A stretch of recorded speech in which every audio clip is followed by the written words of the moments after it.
예수님 사후 한 60여 년이 지나서 로마에서 64년 7월 18일 대화재가 일어납니다. 로마 시내. 그래서 9일간 화재가 계속돼요. 로마의 14개 구역 중에 10개 구역이 완전히 불에 타 버립니다. 그래서 초토화되는 거죠. 많은 시민들이 오갈 곳이 없어지면서 기근에 빠집니다. 로마 정부가 적극적으로 구호 활동에 나섰음에도 불구하고 시민들 사이에서 이거는 황제 네로가 불을 지른 거다 하는 소문이 도는 거예요. 왜냐하면 그동안 그의 기행을 익히 보고 알았기 때문에 아마도 네로가 불을 지르고 그 불을 지르면서 불타는 광경을 보면서 시를 짓기 위한 거다 하는 소문이 돌아갑니다. 성난 시민들이 민심이 극도로 흉흉해져 가지고 막 그것을 로마 정부 네로에게 향해진 로마 체제의 안위마저 불안하게 흔들릴 정도가 되니까 계속적으로 네로의 방아선이 수그러들지 않자 로마는 기독교인들을 사회 혼란의 원흉으로 몰아 그들을 희생양으로 삼습니다. 예수를 믿는 자들, 로마에 의해서 십자가에 못 박혀 죽고 부활하시고 구원하셨다는 사실을 믿는 자들, 유대인들, 기독교인들, 저들은 은밀히 모일 때마다 성찬 예식을 하면서 사람의 피와 살을 먹는다더라. 아주 사악한 미신을 믿는 자들이다. 그들이 불을 낸 거라고 소문을 퍼뜨린 거예요. 거짓 소문, 가짜 뉴스로 혼란스럽게 모든 죄악을 유대인들, 기독교인들에게 씌운 거예요. 극도로 흥분한 시민들이 닥치는 대로 기독교인들, 유대인들을 잡아 죽입니다. 화형을 시키고 대량으로 살해합니다. 로마는 민심 수습을 위해서 유대인들, 기독교인들을 제물로 이용했던 것입니다. 오늘 베드로 전서 서신을 통해서 로마와 여러 소아시아 지역에 흩어져 있는 성도들에게 권면합니다. 이제 곧 엄청난 대환란이 일어날 텐데 네로 황제에 의해서 본격적으로 기독교 박해가 시작될 것이다. 이제 닥칠 그 핍박을 믿음 안에서 소망을 가지고 이겨내라. 서신을 보낸 거예요. 혹독한 고난과 가혹한 불시험이 닥치더라도 믿음으로 이를 이겨낼 때 비로소 그 고난과 고통 뒤에 숨어있는 주님의 인도하심을 깨닫게 된 것이다. 당시의 성도들은, 기독교인들은 순교가 무섭지 않았어요. 왜냐하면 그들은 대부분 예수님이 살아계실 때 본 분들도 있고, 그렇지 않더라도 사도들에 의해서 예수님의 생생한 현장을 들었기 때문입니다. 그들이 받은 메시지는 무엇일까요? 내가 너희를 위해서 죽고 부활하고 너희를 구원하였다. 너희의 영원한 생명을 구하기 위해서 내가 만들었다. 그 믿음이 확실하게 있었기 때문에 무섭지가 않은 거예요. 어떤 고통이 와도 어떤 고난이 와도 무섭지가 않은 거예요. 왜? 그들은 영원한 새로운 길이 준비되어 있음을 믿었기 때문입니다. 사랑하는 여러분, 고난은 새로운 성장을 위한 기회의 시간인 것을 우리는 역사를 통해서 봅니다. 이번 코로나로 인해서 인류는 지금까지 겪어보지 못했던 초유의 어려움과 고통의 시간을 보내고 있습니다. 그 반면에 세계가 완전히 정지된 상태에서 지구가 회복되는 것을 보며 모든 것을 돌아보는 시간을 가지게 되었습니다. 여러분들은 그동안 어떻게 지내셨습니까? 들려오는 뉴스와 예전의 생활 습관하고는 완전히 다른 생활 습관을 가지게 되었을 것입니다. 그런데 문제는 이번 코로나 사태가 끝이 아니라 더 큰 쓰나미로 계속 몰려온다는 것입니다. 오늘 베드로는 네로 황제에 의해서 죽임을 당하고 고통을 받을 그 성도들에게 말씀하고 있습니다. 너희들에게 큰 고난의 시간이 닥쳐올 텐데 나쁜 일은 아니라는 거예요. 그러면서 고난 받는 것이 도리어 복이라고 이야기하는 것입니다. 아니 큰 혼란이 온다고 예견하면서 너희들 피해라 준비해라 이것이 아니고 도리어 고난 받으면 복이 온다는 거예요. 사랑하는 여러분, 고난은 누구도 싫습니다. 자신이 잘못해서 받는 고난은 그냥 그런 대로 자기가 잘못했으니까 덜 억울해요. 그런데 본인 잘못도 아니고 자신과는 전혀 무관하게 생각한 일들이 일어나면 해석이 잘 안 되는 거예요. 이게 왜 일어날까 나한테? 더군다나 전혀 사실도 아닌 일을 가지고 억울하게 고난을 당한다고 하면 더욱더 해석을 할 수 없습니다. 당시 기독교인들은 아무 잘못도 없고 남에게 피해를 주지 않았음에도 불구하고 오직 예수 믿는다는 그 사실 하나로 그 이후로 속죄양으로 희생제물이 되고 모든 삶의 터전을 잃어버립니다. 목숨까지도 잃게 됩니다. 13절에 너희가 열심으로 선을 행하면 누가 너희를 해하리요. 그러나 의를 위하여 고난을 받으면 복 있는 자니 그들이 두려워하는 것을 두려워하지 말며 근심하지 말라. 의로운 일을 위해 고난받으면 복이 있다. 무엇이 이들로 하여금 용기를 가지게 만들었을까요? 3장 15절을 보게 되면 너희 마음에 그리스도를 주로 삼아 거룩하게 하고 누구를 주로 삼는다고요? 그리스도를 주로 삼아 그리스도를 주로 삼아 거룩하게 하고 너희 속에 있는 소망에 관한 이유를 묻거든. 너희들 도대체 그리스도를 주로 삼았으면 다른 사람들이 볼 때 너희들이 믿는 그리스도가 도대체 누구이길래 그렇게 선한 일을 할 수 있냐. 이 어려운 가운데서도 마음의 주인이 바뀌는 거예요. 제가 그 아내한테 이번에 좋은 고백을 들었어요. 아주 이 숙면을 취하시더라. 평소에는 숙면을 못 취하시는데 아주 그 숙면을 취해. 계속 코로나 이후에. 그러면서 고백을 하고 그동안 내가 잠을 잘 못 잔 게 내 안에 뭐가 그렇게 걱정이 많고 근심이 많은지 코로나를 보니까 이거 아무것도 아니더라. 그냥 데리고 가면 데리고 가는 거고 세상에 지금 나오는 거 보면 그저 그냥 옆에서 죽어가는 거 보면서 그러고 보니까 내 안에 내가 걱정 근심할 게 없더라. 걱정 근심할 게 없고 내 안에 오직 예수님만 계시면 그거 우리가 그리스도인이라고 하면서 믿는다고 하면서 정말 그렇게 살았는가를 돌아보는 시간이 되었다는 거예요. 그런 거. 예수님이 내 안의 주인이라는 것을 정말 믿는다면 눈이 띄어지는 거예요. 눈이 띄어진다는 것은 가치가 바뀌는 거예요. 가치가 바뀐다는 것은 용기가 생기는 거예요. 새로운 것에 대한 용기가 생기는 거예요. 무섭지가 않은 거예요. 그러면서 새로운 길이 보이는 거예요.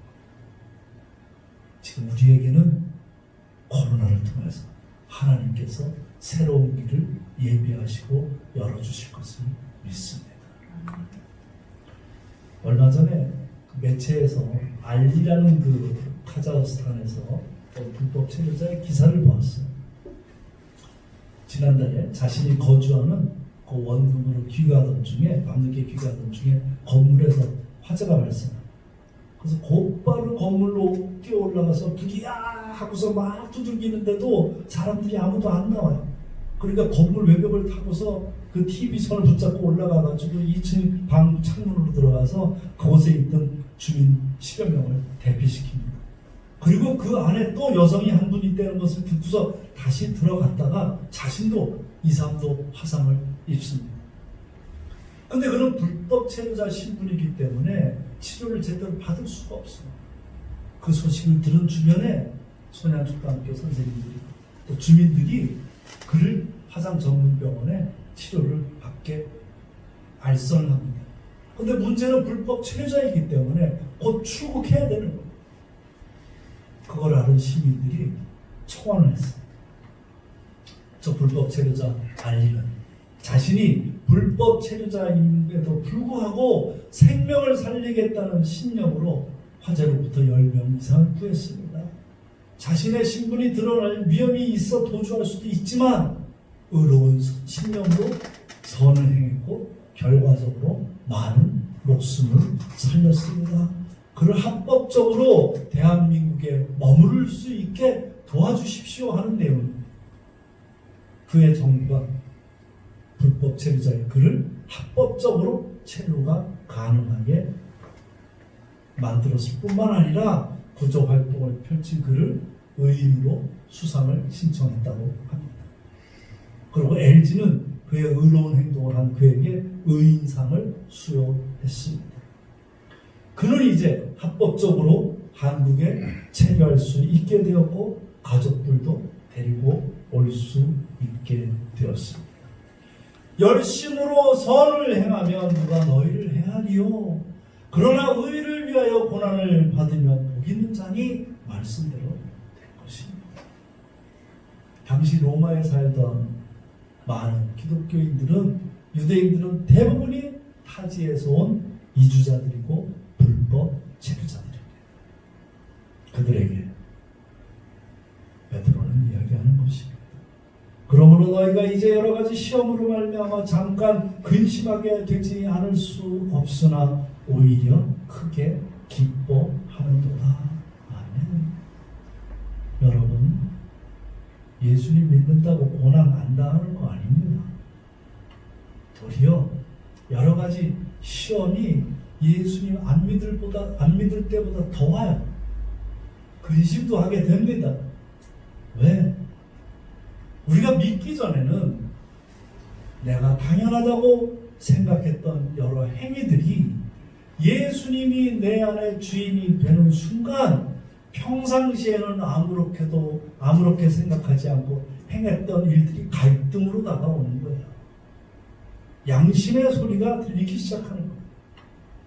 그동안은 손님으로 대했던 예수님, 아니면 멀리했던 예수님이 삶의 주인으로 삼으니까 내 안에서의 양심의 소리가 들리기 시작하는 거예요.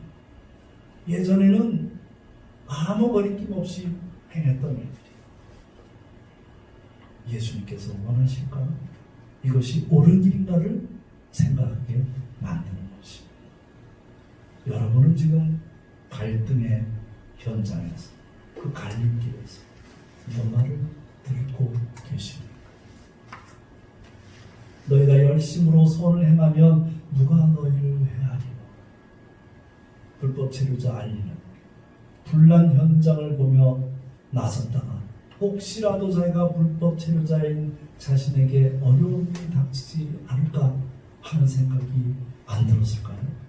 순간적으로 들었을 것입니다. 그러면서 그 현장을 보면서 죽어가는 생명과 집에서 나의 통장을 기다리는 가족들을 떠올리면서 순간적인 갈등에 빠졌을 것입니다. 그런데 그는 선을 택했고 의로운 일을 행했습니다. 주님은 화상을 입어 신체적으로 잠시 어렵게 된 그를 기뻐하는 일로 만들어 주셨습니다. 의를 위하여 고난을 받으면 복 있는 자니 그들이 두려워하는 것을 두려워하지 말고 근심하지 말라. 기준을 틀리게 잡으래요. 기준이 틀려진다는 것입니다. 사랑하는 여러분, 일부러 고난받기 위해서 애쓰는 사람은 없습니다. 더군다나 고난받게 해달라고 기도하는 사람은 더욱더 없습니다. 그러나 이미 닥친 고난이라면, 이미 닥친 고통이라면 거부하거나 피하려고 아둥바둥하지 마십시오. 어떻게 쓰든지 세상 방법으로 어떻게 쓰든지 무슨 수를 써서라도 빠져나가려고 발버둥 치지 마십시오. 그러면 그럴수록 더욱 수렁으로 빠지게 됨을 우리는 보았습니다. 어차피 온 것이라면 기꺼이 받아들이십시오. 그리고 이 고난 속에서도 나에게 주시는 하나님의 세미한 음성에 귀 기울이십시오. 이 일을 통해서 하나님은 나를 무엇을 하길 원하실까? 항상 기도하라, 쉬지 말고 기도하라, 범사에 감사하라. 이것이 그리스도 안에서 너희를 향하신 하나님의 뜻이니라. 아멘. 그렇습니다. 하나님의 뜻은 어떤 상황 속에서도 우리가 기뻐하고 쉬지 말고 기도하고 범사에 감사하기를 원합니다. 그때 하나님의 뜻이 무엇인지 보여주신다고 말씀하십니다. 어려운 가운데서도 하나님의 뜻을 구하는 저와 여러분이 되기를 바랍니다. 여러분, 만물과 인생의 소유권이 누구에게 있습니까? 성경은 하나님이 이 모든 만물을 창조하셨다고 합니다. 자, 그렇다면 만물의 주인도 우리 인생의 주인도 하나님이십니다. 인간에게는 소유권이 없습니다. 나에게 소유권이 있다고 생각하는 순간 그때부터 끊임없이 갈등이 생기는 거예요. 내 건데, 우리 땅 문서가 내 이름으로 되어 있기 때문에 내 것이라고 합니다. 그러나 죽을 때는 다 놓고 가야 돼요. 우리에게 있는 것은 소유권이 아니라 이 땅에 사는 동안 주님께서 맡겨주신 위탁권입니다. 그분의 것을 우리에게 잠시 맡겨 쓰게 하신 것입니다. 끝날 때는 돌려드려야 돼요. 어떤 사람은 영원히 돌려드리지 않으려고 아둥바둥 안간힘을 쓰지만 결국은 놓을 수밖에 없는 것입니다. 물질도, 시간도, 건강도, 자연도 하나님이 맡겨주신 것입니다. 인생도 하나님이 잠시 주신 것입니다. 하나님은 이번 코로나로 우리에게 교훈을 주셨습니다. 너희들 아무리 아둥바둥 발버둥 쳐도 보이지도 않는 조그만 바이러스 하나로 모든 것이 스톱되는 걸 봐라. 그 조그만 바이러스 하나도 제대로 감당하지 못하는 존재 아니냐. 결국은 모든 게 하나님 손바닥 위에 있다는 걸 그걸 깨달아라. 그걸 깨달을 때 예수님이 볼 수 있는 영의 문이 열릴 것이며 고난도 받아들이고 그것마저도 그분에게 맡길 수 있다는 것입니다. 그럴 때야 비로소 선한 행위로 위기를 기회로 삼을 수 있습니다. 주님, 저희를 묵상히 알려주옵소서. 우리는 이 땅에 사는 동안 너무 그동안 몰랐습니다. 너무 그동안 내 생각만 하고 살았습니다. 하나님이 모든 것을 창조하시고 나는 피조물이라는 것을 몰랐습니다. 깨닫는 저와 여러분이 되기를 바랍니다. 베드로전서 3장 18절을 우리가 함께 읽겠습니다. 베드로전서 3장 18절 우리가 함께 함께 18장 제가 읽겠습니다. 그리스도께서도 단번에 죄를 위하여 죽으사 의리로서 불의한 자를 대신하셨으니 이는 우리를 하나님 앞으로 인도하려 하심이라. 아멘. 주님이 이 땅에 오신 목적은 무엇입니까? 이 땅에 하나님 나라를 건설하기 위해서 오셨습니다. 누구를 통해서? 우리를 통해서. 그러면 이 땅에 사는 동안 오직 하나님 나라 건설, 하나님 나라, 하늘나라만 바라보라고 하는 뜻입니까? 아닙니다. 이 땅에서 열심히 살되 하나님의 뜻 안에서 살면서 하나님의 나라를 회복하고 이 땅에서 건설하라고 저희들에게 사명을 주신 것입니다. 그리고 이 땅에서 주어진 삶을 잘 감당하고 그런 다음에 하나님 앞으로 내가 인도한다고 말씀하십니다. 사랑하는 여러분, 우리 모두는 각자에게 주어진 인생의 길이 있습니다. 지나고 보면 짧지만 지나는 순간순간들은 얼마나 기나긴 길인지도 몰라요. 행복은 짧고 불행은 길더라고요. 고난은 길더라고요. 인생의 여정은 결코 쉽지 않은 길입니다. 그러나 누구나 길의 끝에서는 한 곳으로 모입니다. 무엇입니까? 죽음입니다. 하지만 죽음에도 영원히 사는 길이 있고 죽는 길이 있습니다. 나라와 민족에도 마찬가지로 길이 펼쳐져 있습니다. 망하는 길과 흥하는 길입니다. 어떤 민족도 어떤 국가도 흥망성쇠의 길은 피할 길이 없습니다. 자, 그러면 어떨 때 망하고 어떨 때 흥할까요? 성경 언제나 하나님 편에 서 있느냐 아니냐로 결정난다고 합니다. 해망하지 않는 첫째가 하나님을 기억하래요. 하나님이 이 모든 것을 허락하셨으며 잘 다스리라고 위탁한 것을 잊지 말라. 그것을 아는 것이 믿음입니다. 교만은 내가 주인이고 겸손은 하나님이 주인 되시는 삶입니다. 교만은 나를 중심으로 모든 것이 존재하고 겸손은 언제 어디서나 내 안에 창조주 예수님이 계시는 것입니다. 그래서 겸손은 사람을 많이 얻습니다. 나라와 민족도 마찬가지입니다. 교만하면 예외 없이 파멸의 길로 내리막길로 들어서게 됩니다. 왜 이번 코로나로 인해서 소위 선진국들이라고 불리는 국가들이 이렇게 형편없이 민낯을 드러냈을까요? 위기에 방심했기 때문에 교만했던 것입니다. 한국은 메르스와 사스의 위기가 닥쳤을 때 그 경험을 기억했으며 기회로 만들었습니다. 의료방역과 진단키트 등의 우수성을 세계가 인정하게 만들었습니다.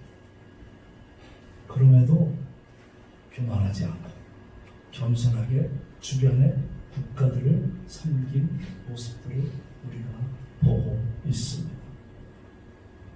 어쩌면 열심으로 선을 행하는 것이 결국은 세계를 인도하는 자리로 이끌어주는 것이 아닐까 하는 생각을 해봅니다. 그러면서 이 코로나가 준 이 사태가 과연 우연일까? 카이로스, 하나님의 때라고 저는 생각을 합니다. 여러분, 파멸의 길로 가는 자들은 항상 내 귀를 즐겁게 하는 말을 듣지 내 가슴을 찌르는 말을 들으려고 하지 않습니다. 여러분은 지금 어느 말을 즐겨 듣습니까?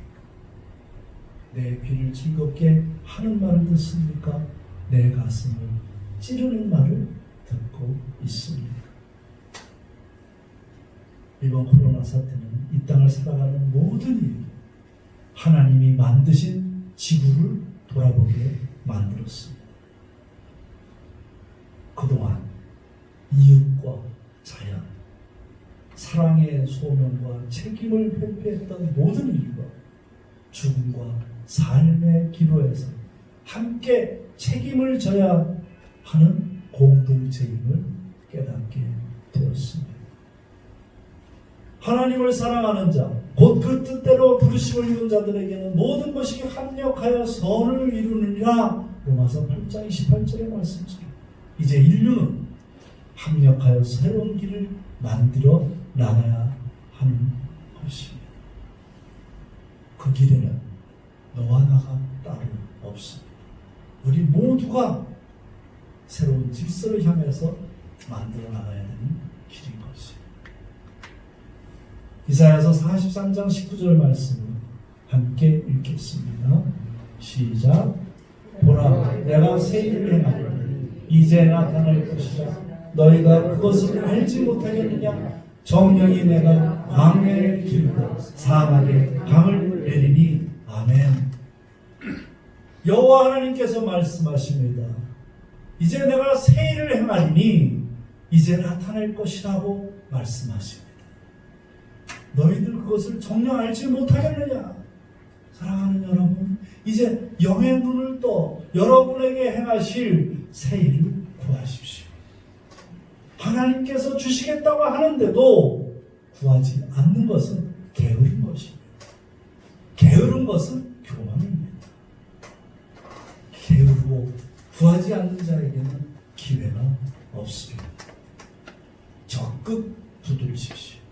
그럴 때 여러분들을 위해서 준비된 새로운 길이 펼쳐질 것입니다.